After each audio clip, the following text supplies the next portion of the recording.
What's good, YouTube? It's Apolly Athletics. Let's get this back workout in. This is going to be a dumbbell focused back workout. You guys are going to love this one. So for the first exercise here, we have pull-ups. Just the basic, tried and true pull-ups.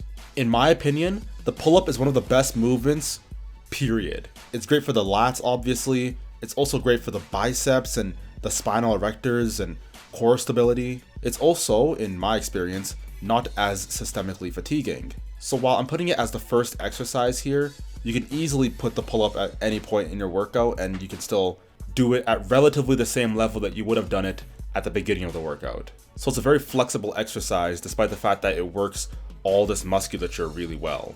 Now personally, I like to choose the shoulder width, like a little bit outside shoulder width sort of grip.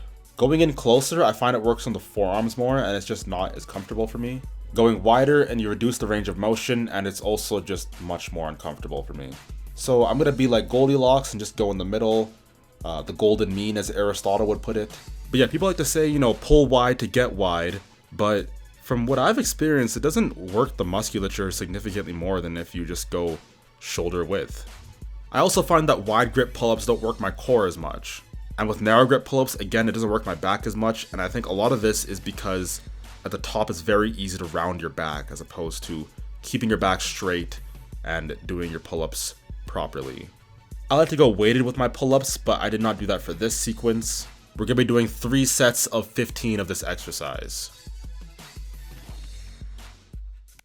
Next exercise here, we have the spider curl. I think this is a very underrated exercise. In order to do this movement correctly, you have to lean in very close to the bench, and this makes it very difficult for you to use your lower back while doing curls, which makes it almost impossible to cheat. I think that this is the most isolating movement that you can do for your biceps. It also has a unique strength curve. So with the regular bicep curl, or even like the pull-ups that we just did, the sticking point, the hardest part, is in the middle of the exercise. So at the beginning, you're just hanging from the bar, it's pretty easy, and at the top, you can hold yourself up there, it's not as difficult. The middle, the sort of when your arms are at a 90-degree angle, that is the hardest part of the movement. With the spider curl, the hardest part of the movement is at the top of the movement. This could work your biceps in a new way that could lead to untapped gains. And for the spider curl, we're going to be doing 3 sets of 15. For the next exercise here, we're going to be doing the front lever raise or the straight arm lat pull down. Do the exercise that is in accordance with your strength level. So this is an exercise that's going to work on your back and the long head of your tricep. For the front lever specifically, it also works on your core a bit. So we had back and biceps before, but now we're going to get back and triceps. And also a bit of rear delts actually.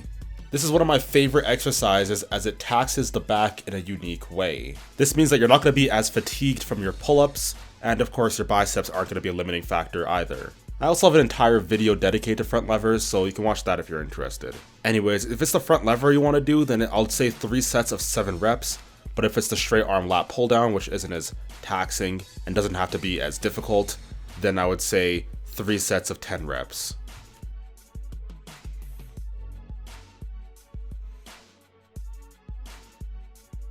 Next up here, we're going to be doing rows, and this is going to be 3 sets of 10 reps.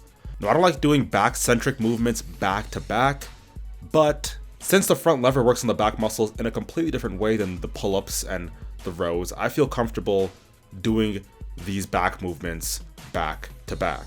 Try not to cheat too much and make sure you bring the dumbbells as close to your lats as possible.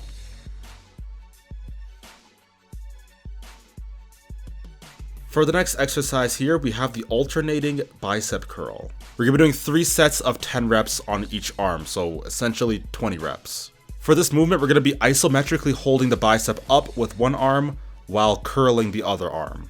This is great for the time under tension and the burn that you'll feel afterwards. It's also a mentally draining exercise because there's just no break. One or both arms are going to be under constant tension.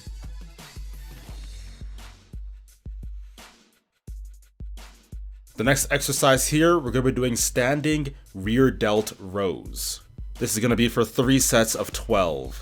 The rear delts are an often neglected muscle group, and this being a dumbbell workout, this is probably the best exercise that you can do to target that muscle group. Make sure that you're flaring your arms out a bit as you pull. and try and go a little bit lighter on this exercise. Focus a lot on your technique and make sure that you really feel your shoulders squeezing. For the final exercise, we're going to be doing neutral grip pull-ups, maximum reps for 1 set. If you don't have a neutral grip, do pull-ups. The neutral grip pull-up works on your forearms and brachialis more than the pull-up or the chin-up does. When you finish this off, you should be burnt and tired.